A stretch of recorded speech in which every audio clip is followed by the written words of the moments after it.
When would my phone a chia or tea for you anyway. You ever call Asante Maria so as Yakuchiano, Yechia Asante Hima. Now Yechia Ghana National Association of Small Scale Miners. Members of more 80 in and you. Now, Evans Major Education, if you say, yeah, small scale mining, galamsey for 1 year, terminologies now you use. Me yana mentias yano in me pay yo. Yana ye say small scale miners, yeah, one more buying and money to me crata. Oh, a small scale mining activity. Yeah, or share one more. You're from galamsey for any year at the corner, a small scale mining, mining in the small scale. But we have one legal small scale miners and illegal small scale miners. Legal small scale miners and any yen. You're not buying a mail to me crata, say Yenfa and ye find two a form good year. And the illegal form and so and I am from galamsey. Now, Ghana Hanum, or share small scale miners. Ya wo omamu ha say ye 100 nipa e wo to me krata wo ye legal small scale miners no you no be 10% impo if you consider the architecture of small scale mining now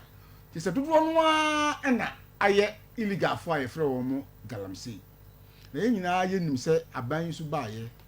ne bɔsɛ ba ko ne sɛ obɛboa ama ye free illegal small scale mining no ya ba be legal small scale mining. Ade so a edi kan a ema obi be legal small scale mining any licensing.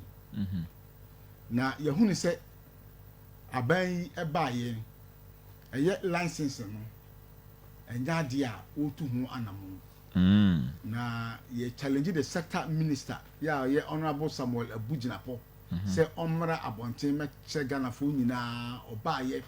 license dodo a wa sign wa issue ediama small scale miners a wo ye illegal wo mo so eba be illegal small scale mining na ye hwe ne position ani ne gina ya wasie e wo license a wo ensa no ho a yetimi ehunu se eno so e promote illegal small scale mining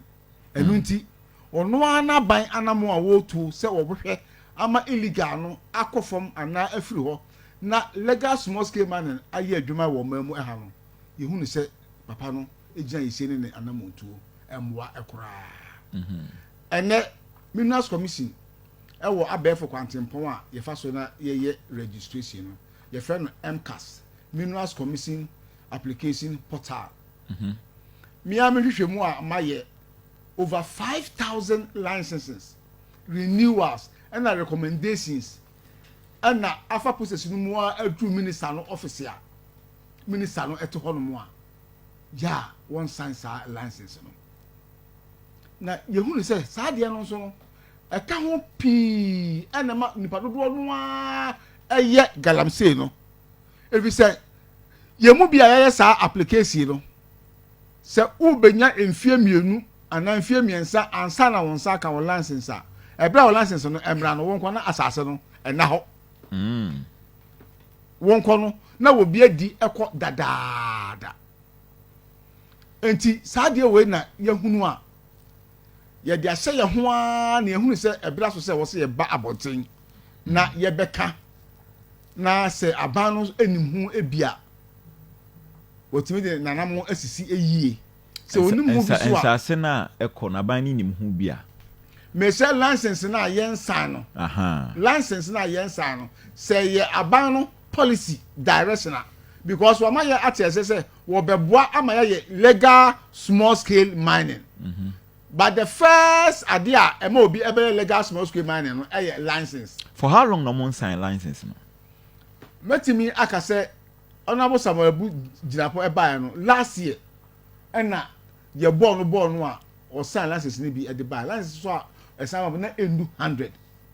license ya e buy na endu 100 me kai say eye tamana interministerial committee on illegal mining no omadwuma no hwehwe so pa no Charles Bisui say omoye arrangement say obi opese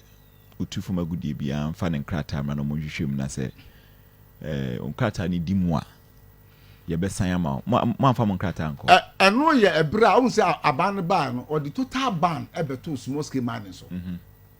I know dear. Say wo kratawo uni kratawo ma obia enye adwuma nti saa brɛ na wo mo ɛyɛ sɛ wo krata afabra na ye enhwem enso no saa anamo na wo mo etuye no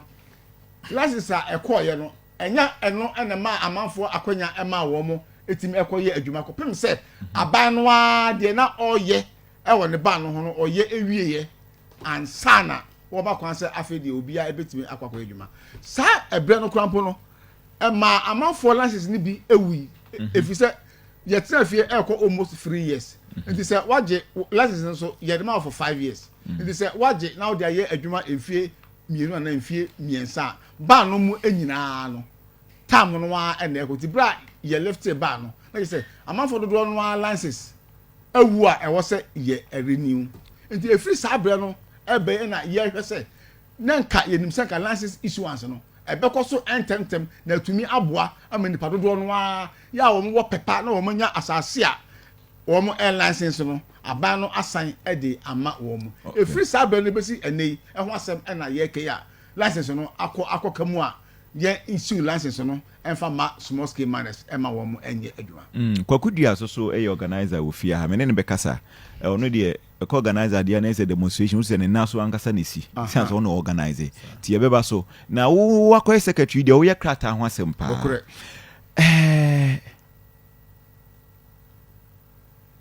matro Akoma aban no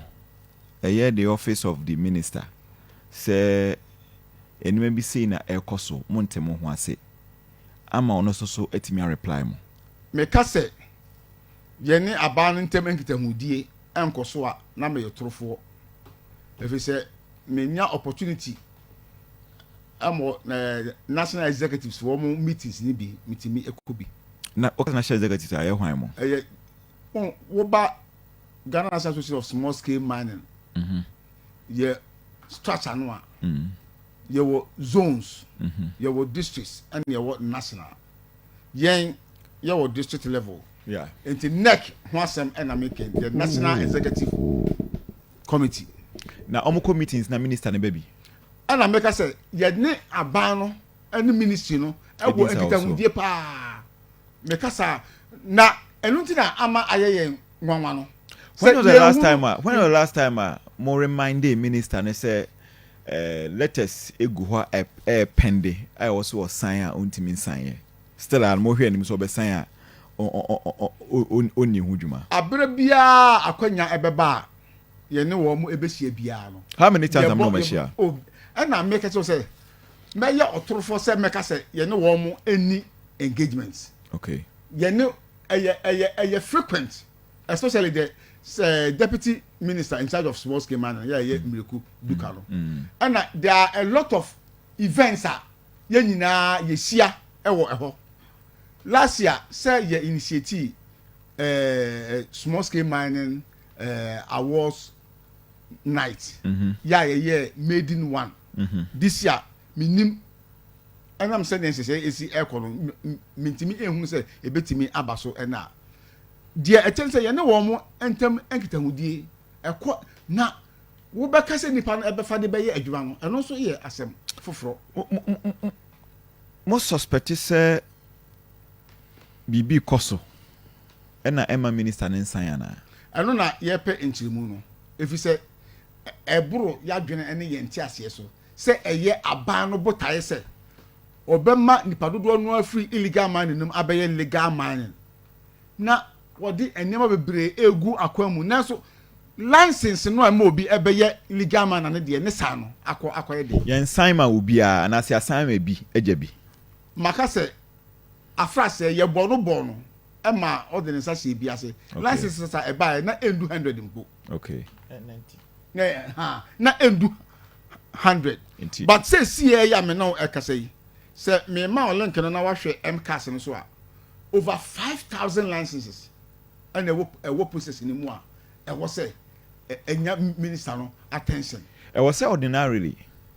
what the lines o submit all lines and I say o apply e o say this answer na on saka se enka anyama nyina de nti a ma wo mo de online no e baaye no e botaye ene se ebeyi sa human face no afire ho na afi ama facilitation no aye enten nti nanka it shouldn't take you more than 3 months kura omo di kan sign omo de na no ma sign omo de no process ben no mo fa mu a nti team sign omo de process a wo mo efa mu no enyina eye de wo mo a ede wo mo de akọ enyina efa mu na ya no ebini mu a ye kasa ho no ano na wo ye se wo esen bi na so dodo a wo sign e ba ye no na me ka say enu 100 empu no it in hand number se me tia say eno no na first come first serve na se ana protocol wo mintimi enka protocol esem if is me no me nkoye protocol ayibia ana botanti a wo mo de online no e baaye no ese se medical ka say human face a eti ma sa protocol sem no e baaye no enti na afi de ye se yemfa abefo kwatempon na enye but e fa kwatempon mu nyina no the final stage no e ye minister no signature wo de e sase na afi ye de wade e de amount aha no asem na say ye eka okay aha no asem na say ye eka Kwaku Adu yes sir boss mu ye nipa do say a fast small scale mine ai mu am pese mo ko demonstration no oh say